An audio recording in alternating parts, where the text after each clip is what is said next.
আচ্ছা, আমরা যারা হাউস ওয়াইফ আমাদের সবার মনে দিন শেষে একটাই ইচ্ছা থাকে, আর সেটা কি বলতো? কমপ্লিমেন্ট পাওয়া। হ্যাঁ, যে কোনো কাজের পরে যদি একটু কমপ্লিমেন্ট পাওয়া যায় তাহলে কাজের উৎসাহ তো বাড়ে, আর তার পাশাপাশি মনটা খুব ভালো লাগে। এই যেমন জানো তো, আমার বিয়ের প্রথম প্রথম রান্না করতে বড্ড ভয় করতো, আর এখন মন থেকে শখে সবার জন্য রান্না করি। কারণ খাওয়ার শেষে কেউ যখন বলে রান্নাটা কি অপূর্ব হয়েছে, মনটা এত খুশি হয়ে যায় তোমাদের কি বলবো। আর তার পাশাপাশি ইন্সপায়ার্ড হয়ে ভয় কাটিয়ে আরও নতুন নতুন পদ প্রত্যেক দিন রান্না করতে ইচ্ছা করে।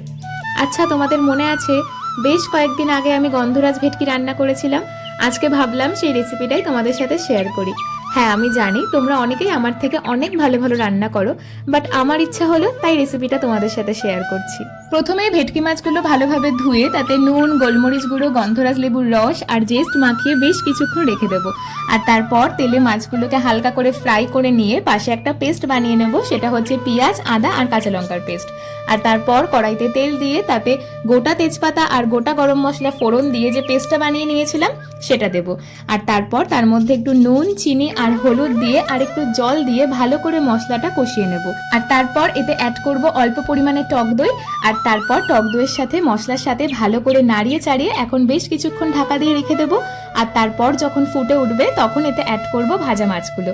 আর তারপর যখন গ্রেভি টাইপ মতন হয়ে যাবে তখন সবশেষে দেব গন্ধরাজ লেবুর জেস্ট আর তার সাথে গন্ধরাজ লেবুর রস।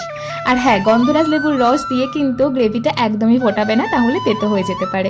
ব্যাস, এরপরেই কমপ্লিট আমাদের গন্ধরাজ ভেটকি। তো আজকের শর্টস আপাতত এইটুকুই। বাড়িতে রেসিপিটা ট্রাই করলে অবশ্যই জানিও কেমন লাগলো। সবাই ভালো থেকো, সুস্থ থেকো, টাটা।